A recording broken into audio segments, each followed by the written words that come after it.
Сайн байна уу? Энэ өдрийн мэндийг хүргэе. Оюун санаагаа шинэчлэе цуврал подкастын шинэ дугаар эхэлж байна. Манайд гэр бүл хосуудын харилцаанд эхнэр нөхрөө хий хоосон хардаж, өмчирхэж, хянаж цагддаг, буруу бусармаг явдал хэрээс хэтрээд бүр утгаа алдсан. Өнөөдөр энэ тухай ярихаар бэлтлээ.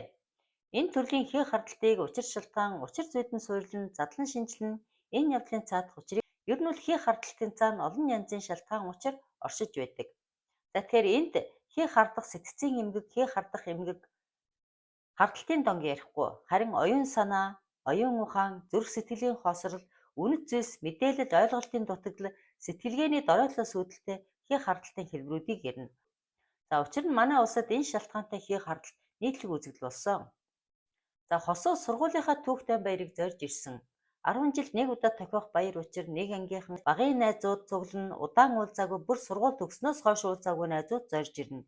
Нэг нэгнээ харж баярлаж хөөрнө, нулимс унгана, ярьж хөөрнө, хөгжилдөнө. Үнэхээр сайхан аз жаргалтай баяр хөөртэй өдрүүд өнгөрнө. Гэвч нөхөр нь эхнэрээ хардаж энэ сайхан мөчүүдийг сүйтгэсэн. Ангийнхантайгаа хамт байгаа эхнэр лугаа байнга уцстана. Хажууд хурч иргэж тушаана. Очихгүй бол хурч ирж олны дунд тунд төрөмгий дээрэмгүй байдлаар гар зангаж дуудана, татаж чангаана, чирч гарахыг оролдоно. Ангийнхан дээр нь очиж хэрүүл шугаан үүсгэнэ.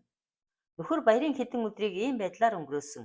Нөхөр хий хардаж хэрүүл шугаан хийхдээ эргэн тойронд байгаа олон хүнээс огт ичгүй, санаа зовхгүй.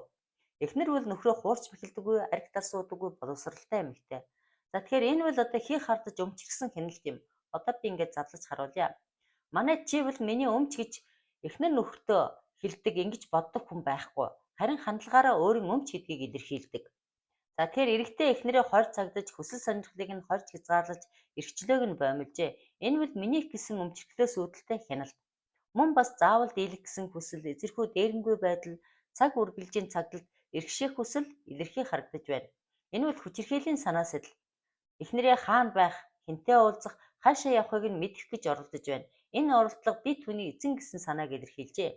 За тэгэхээр энэ бол хүний үнэт зүйл халдаж байгаа хэрэг юм. Учир нь хүн төрлөختний оюун санаа дэвшиж хүний үнэт зүйлсийг эрхэмлэж дээдэлдэг болсон.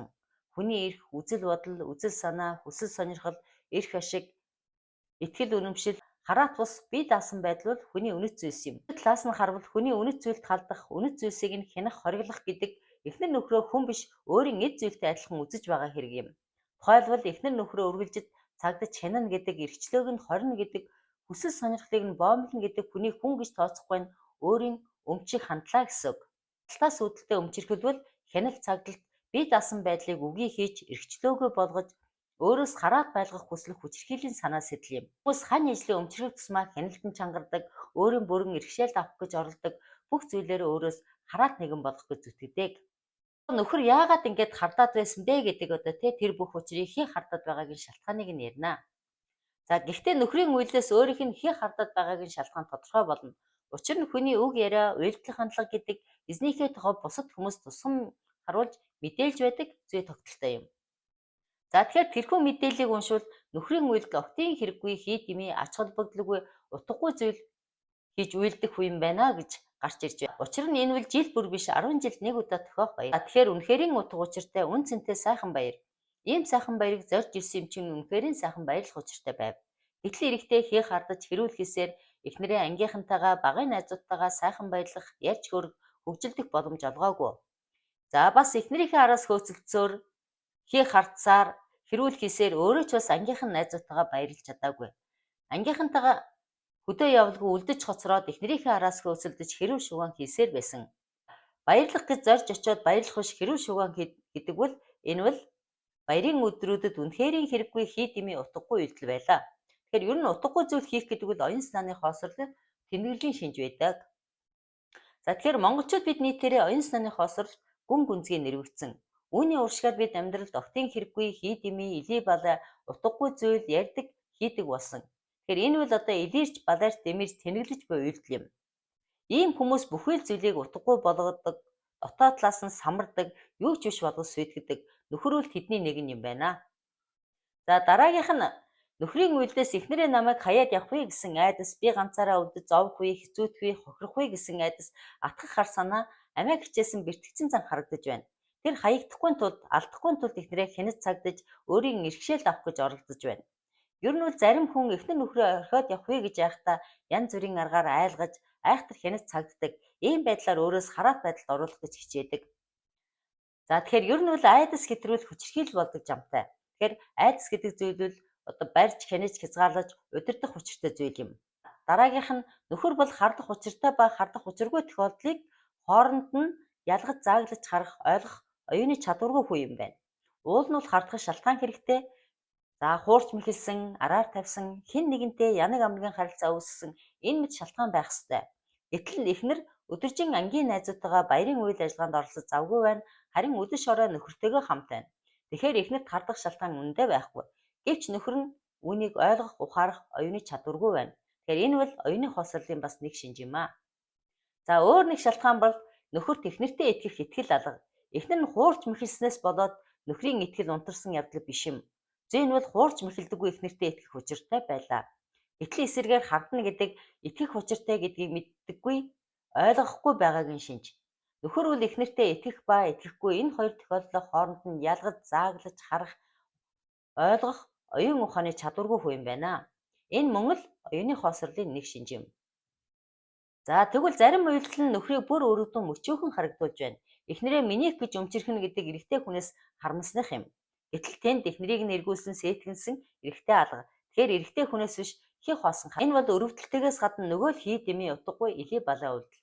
Утгагүй хийх гэдэг нь бас тэнэгэрлийн шинж байдаг. За нөхөр хий хардаж хэрв шуугаан хийхдээ эргэн тойронд байгаа олон хүнээс огт ичдэггүй, өчөөхөн ч санаа зовдөггүй. Өөрөөсөө ч ичдэггүй. Зэн бол хүн буруу зүйл хийсэн бол хүмүүсээс бас өөрөөсөө ичиж санаа зовх учиртай байдаг. Тэгэхээр энэ бол оюун ухаан эрүүл сарвал гэдгийг шинж тэмдэг. Харин буруу явдлаасаа ичиж зовхгүй байна гэдэг бол тэнэгэрлийн шинж юм. За тэгэхээр энэ үйлдэлээр дамжуулан эрэгтэй тэнэгэрсэн гэдгийн шинж тэмдэг нь илэрчээ. За үйлдэлээс нь харуул нөхрийн сэтгэл бас хайр алга. Тэр эхнэртэй хайргүй юм байна, эхнэрээ хайрладаггүй юм байна. Олны дунд эхнэрээ ичээд зовоох, хянаж цагдах, төрөмгий дээрэмгүй хандахдаа сэтгэл огт өвдөхгүй байна. Энэ үл сэтгэлд хайр үгийн шинж тэмдэг. Хайраар дутвал хүний сэтгэл хатуурч цэвдэгшин. Энэ тохиолдолд эхнэрээ бусдыг зовоохдоо сэтгэл өвдөхгүй, шимширхгүй, юу ч мэдэрдэггүй. Ер нь хайргүй хүний үг яриа үйлдэлээс хүчирхийлэн санаа сэтгэл илэрдэг. За тэгэхээр энэ явдлыг эрэгтэй зүрх сэтгэлд хайр инрэл, нэгүсэл, халуун дулаан мэдрэмж, сайн сайхан зүйлс бүрэлдэн тогтоогүй байна гэж харна. Сэтгэл хайраар дутна гэдэг сэтгэлийн хоосрол юм, мөн бас оюун санааны хоосрол юм. Хэрвээ энэ бүх сайн сайхан зүйлс зүрх сэтгэл бүрэлдэн тогтвол эрэгтэй үйлдэл өөрчлөгдөж эхнэрээ минийх гэсэн халуун дулаан сэтгэлээр хайрлах байлаа. Ер нь бол хайрыг тээдэг хүний сэтгэлээс аяндаа минийх гэсэн халуун дулаан мэдрэмж үүснэ. Эхнэр нөхрөө өвдөх вэ, даах вэ, ядах вэ гэж санаа зовно, санаа тавина, сэтгэл гаргана, халамжлна. Гомдоо бол өөрийнх нь сэтгэл өвдөж гэмшин, шанал зовно. Эрэгтэй эхнэрээ ингэж хайрлах байлаа. Тэгэхээр эндээс гарахад хайртай байх хайргүй хүний үйлдэл минийх гэсэн үйлдэл хоорондоо тэнгэр газар шиг өөр байгаа биз? Тэгэхээр хайртай байх хайргүй хүний үйлдлийг энд ярьсан шинж тэмдгүүдээр нь ялгаарай.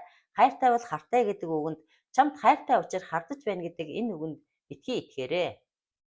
За тэгэхээр нөхрийг хий хардах өвчтэй сэтгцийн эмгэгтэй хардалтын донтой хүн гэж бодож байгаа гэвч үгүй. Эрэгтэйд хайр инрэл эхнэртээ итгэх итгэлээс эхлээд олон үнэт зүйлс дутагдж байна. Оюун санаанд нь эдгээр зүйл бүрэлдэн тогтоогүй байна. Оюун санаа нь хоосон байна гэсэн үг. Энэ бол гэр бүл хэрэгтэй үнэт зүйлс нөхөрт нь байхгүй байна гэсэн үг. Тэгэхээр бидэнд үнэт зүйлс хэрэгтэй зүйлс дутагдж байгаа учраас бид гэр бүл амьдралд огтын хэрэггүй хий дэмий утгагүй зүйл яриад байна, хийгээд байна. За тэгэхээр хий хардалт өмчирхэл хяналт бол үүний нэг илэрлэл юм аа. За ангийнхаа уулзалтанд явсан эхнэрийнхээ араас нөхөр нь байн гуцтаж хаана явна, хинтээ байна, юу хийж байгаагаа харуул, баталгаажуул, зураг явуул, видео кол хий гэж шаардсан. Энэ бол манайхнаас нийтлэг харагддаг дүр зураг. Найзуудтайгаа уулзах, сургуультанд суусан нэгнээ бүр ажил дээрээ байгаа эхнэр нөхөрлүүгээ 20-30 минутын зайтай мессеж ивчнэ, эсвэл 1-2 цагийн зайтай уцтаж шалгана. Ажил дээрээ байгаа чинь үнэн үү? Үнэн гэдгийг баталгаа болгож ажлын ширээг компьютерийнхаа зургийг явуул гэж шаардна. Манайд ийм хүмүүс маш их байна. За энэ бол өмчргэж хянсан хий хардалтын өөр нэг хэлбэр. Одоо энэ тухай ярина. За бидний октын хэрэггүй хий дэмий, утгагүй зүйл ярьдаг, хийдэг зан энд бас илэрчээ. Чиний хий хардалт өмчргэл хяналт гэр бүлийн чинь халуун дулаан уур амьсгалыг үгүй хийж хүйтэн хүндий болгож байна. Эхнэр нөхрийг чинь өөрөөс чинь хүндийрүүлж байна. Хайр сэтгэлийг чинь унтрааж байна. Тэгэхээр чиний утгагүй үйлдэл амьдралыг чинь утгагүй болгоод байна. Тэгэхээр энэ бол утгагүй дэмий зүйл хийж дэмийч буй үйлдэл. Уул нь бол амьдралаа утгагүй болгох зүйл хийх биш, аз жаргалтай, сайн сайхан болгох зүйл хийж ярих учиртай биз дээ. Тэгэхээр энэ бол мэдээж утгагүй буруу үйлдэл. За оюун санааны хоосорд нэрвсний уршгаар бидний зан чанар задарсан, задгаарсан нэг ихт оройтсон. За тухайлбал олонний дунд лайв хий, зургаар баталгаажвал энэ бол дэндүү дур зоргоороо цадиггүй бас увайгүй үйлдэл. Хүний дур зоргоороо үйлдэл хэрээс хэтрээд утгаа алдаж цадиггүй байдал ой гутам увайгүй үйлдэл болчихсон байгаа нь энэ юм. За мөн бас ажил дээрээ байгаа чинь үнэн гэдгийг баталгаа болгож ажлын ширээг компьютерийнхаа зургийг явуул гэж шаардах гэдэг эхнэр нөхөртөө итгэдэггүй, итгэл гэдэг зүйлийг огт мэдэхгүй гэдгийг шинж тэмдэг. Ер нь бол итгэлийн тухай ойлголтгүй хүн бол итгэх учиртай ба итгэх учиргүй үйлдэлээ хооронд нь ялгаж заагдаж харах, ойлгох оюуны чадваргүй байдаг.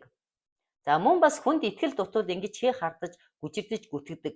Хүнд итгэдэггүй зангаасаа болоод хийх хардаад байна. Тэгэхээр энэ шинжүүл оюуны хоосорлын шинж тэмдэг. Энэ байдал бидний хийх хардалт өмчирхэл хяналтыг нэн ихээр ихсгэж байна. За мөн бас хань ижлээ маш мохоогоор бодож төсөөлж байна. Тухайлбал задгай заваан, уурч мэхэлдэг, араар тавьдаг, симхийл гарвал хэн нэгэнтэй сексдэг ингэж боджээ. Хэлэхгүй боловч үйлдэлээрээ илэрхийлжээ. Үнэхэрийн задгай заваан ой гутам бодол байна. Хэрвээ оюун сэтгэлгээд оройтвол аливаа зүйлийг ой гутам муухайгаар боддог, хэлдэг, илэрхийлдэг. Энэ бол оюуны хоосорлын нэг шинж юм. За би тэгэхээр нэвтрүүлгийн эхэнд бид эхнэр нөхрөө өмч гэж боддоггүй, хэлдэггүй ч хандлагаараа илэрхийлээд байна гэж ярьсан. За үүний цаана одоо оршиж байгаа шалтгааныг нь одоо хэлье. Ердөө л эрхчлөөний мөн чанар учир утгыг нь таньж ойлгоогүй учраас хань ижлийнхээ эрхчлөөг нь боомлж байна, өөрөөс хараад байлгаж эрхшээлдээ авах гэж оролдоод байна. Мөн бас эхнэр нөхөртөө итгэх итгэлийн тухай ойлголтгүй учраас хань ижлээ хийх хардас сэрдэж иш үндэсгийг гүтгэж гүжирдээд байна. За хүсэл сонирхлын тухай ойлголтгүй учраас нэгнийхээ мөрөөдөл, хүсэл зориг, хүсэл тэмүүллийг унтрааж, хорж, боомлж байна. Хайр инэлийн халуун дулаан сэтгэл дутмаг учир нэгнээ өмчирхэж байна, хянаж цагдаж байна. За одоо тэгэхээр ер нь энэ гэр бүлд октийн хэрэггүй хий дэмий утгагүй үйлдэл хандлага бид өөрчилё. Тухайлбал эхнэр нөхрөө өмчирхэж хянаж цагдахаа болж эд зөвлөл миний өмч, эхнэр нөхөрүүд миний өмч биш гэж ялгаа заагтай харж ойлгодог болъё. Тэд миний өмч биш учраас би хорих эсгүй эрхчлөөтэй байх ёстой гэсэн ухамсарт оюунлаг хандлагыг төлөвшүүлье.